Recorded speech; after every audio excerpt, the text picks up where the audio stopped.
Romans is such a powerful letter.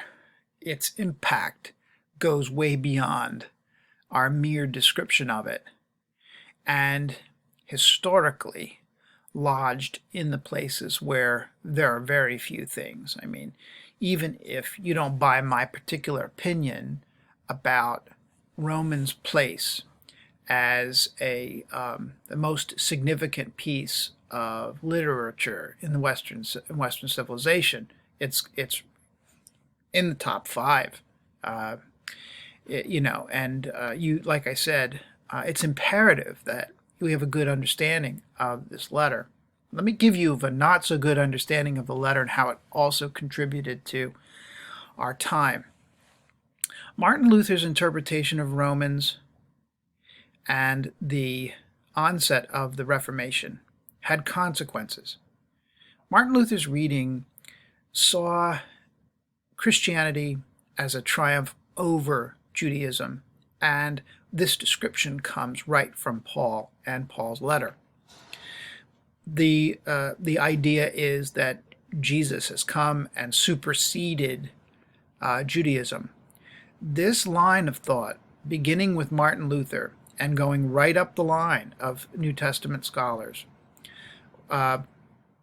unfortunately reached its fever pitch in Germany during World War II. And you can see this in display when you look at the resource called the Theological Dictionary of the New Testament. You can see it when you read descriptions of Christianity in the first century. Second Temple Judaism is renamed, well, it's given the name Late Judaism. And I remember reading this, and I couldn't figure out why this Late Judaism, what is that? Doesn't that, aren't we, sure, Judaism's old, but does that mean that it was late in the first century? And then it hit me that scholars were describing Judaism in past tense terms, that somehow with the advent of Christianity, and this is directly in line with what's called the History of Religion School in Germany, that they were pronouncing the end of Judaism with the fall of Jerusalem and the temple in 70 AD. And so they had no categories for Judaism. And beyond that, this made the practice of Judaism and the ethnic group of Jews easy scapegoats that for so many, while they probably didn't understand the full draconian measures and the torture that people endured, they certainly provided more or less a pass. Karl Barth, Dietrich Bonhoeffer, and there were some others within the church that raised significant protest. That's why it's so important to read Romans with this notion of not Christians against Jews, but as a text that describes how Gentiles and Jews can sit together in the community of faith. If you had told the Apostle Paul that in 2020, Jews and Gentiles, or if you could describe what a Christian might look like to Paul, and you said that Jews and Christians were no longer related groups, I think Paul would have had a fit. I'm not sure if that would have been a fit of tears or a fit of rage, but there would have been a fit. So when we get to talk about Romans, it really is such an important text. So I appreciate you putting up with the lectures and walking with me through them. I really hope that they're helping you understand what Paul's writing and for your reading too. All of these are predicated on your reading of the text. So if you haven't done that, of course, obviously, hit the pause button, go back and read, then come back. I don't want to provide so many spoilers to Paul's argument. Where are we in that argument? We are in this section. We're almost to the end of this first major section of the letter and its argument. Proceeding through, we've already looked at Paul's chapters 1 and 2, and we're in the middle of this last little section here. Now, when we get to 327 and following, notice all of the question marks. What becomes of boasting? It's excluded by what law? By that of works? No, but the law of faith. Is God the God of the Jews only? Is God not the God of Gentiles also? Do we then overthrow the law by this faith? No, we uphold the faith. Now, one feature of Romans that goes underreported is what's called the diatribe, or the speech and character. These two ancient rhetorical models, I believe, are used by Paul to powerful effect. Whenever you see the preponderance of the personal pronoun I, it usually is a dead cue, that giveaway that Paul is doing one of these prosopoias, those speeches in character. And the diatribe, of course, is an analogous thing. Whenever you see all these rhetorical questions, that implies this dialogue. And to dialogue, you have to have a dialogue partner. And Paul's dialogue partner, I think, throughout Romans, is a Gentile who has embraced Judaism to the point of following the whole law. Perhaps a full-fledged Jewish proselyte, somebody who has undergone circumcision, who has tried to practice a Jewish ethic. That's the person, I think, that that Paul is describing, and that's the person that he is trying to channel so that his argument's more coherent.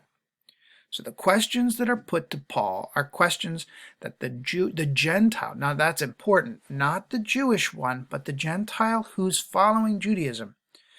And we're going to get to chapter 7, and when we do, the real upshot of this argument, and I know there are a lot of people that have made this argument, but I tentatively would suggest that I was the first one to make it. Not to say that that's any claim of, no one cares, but there have been a lot of publications, a few. I think of Josh Garraway, and he may have advanced by maybe a couple of months, and but Paula Fredrickson certainly has published since then, and some others about their particular view of Romans 7. I'll get there when I get there. But at this point, these rhetorical questions are going to provide the skeleton for the rest of Paul's argument. So he's going to try to suggest that Jews and Gentiles can meet at the same table. He prefaces that by here: is this the God of the Jews only? Is he not the God of the Gentiles? So the interlocutor, the one who's having the dialogue, asks the question, and then Paul answers, yes, of Gentiles also. If God's the God of the Jews only, doesn't it make sense to be a proselyte to Judaism, to do all that the Jewish law requires? The answer to that, of course, is yes, you do that. But if God really is the God of the Gentiles, if God hasn't just made Gentiles to be the people who receive the punishment, then Gentiles have a new claim on worship and trust. So faith is going to be key. And Paul wants to suggest that before the law was given, faith was the operative category. And he does this by looking at Abraham. Abraham is the forefather. And I think what we'll have time for in this video is to just look at chapter 4. And for Paul in chapter 4, so if you haven't read chapter 4, pause, read chapter 4, jump back in. Abraham, our forefather, our ancestor, according to the flesh. Now, is this Paul's question, or is this the interlocutor's question? For me, that part right now is not really significant. It could be the interlocutor asking. Now, look at the nature of, for if Abraham was justified by works, he has something to boast about, but not before God. For what does the scripture say? Abraham believed God, and it was reckoned to him as righteousness. Now, this is a direct quote from Genesis 15. And in the passage from Genesis 15, Abraham believes in the promise of God, that God would make Abraham a great nation, that God would bless Abraham and bless those who with lots of kids. And you recall that Abraham couldn't have kids. He was old, and so was his wife. But it says beyond all doubt, beyond all and credible doubt, right? Abraham believes God, and then God accounts that as Abraham's right standing before God. Okay, so this righteousness, this really is something that was accorded or accounted to Abraham. Now, to the one who works, wages are not reckoned as a gift, but as something due. To the one who works, trusts him, it justifies the ungodly. Such faith is reckoned as righteousness.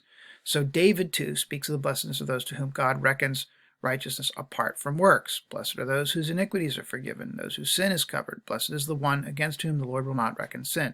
And Abraham is one whom God does not reckon sin. Now, here's the point. The point that Paul is making is a point of time. It's chronology.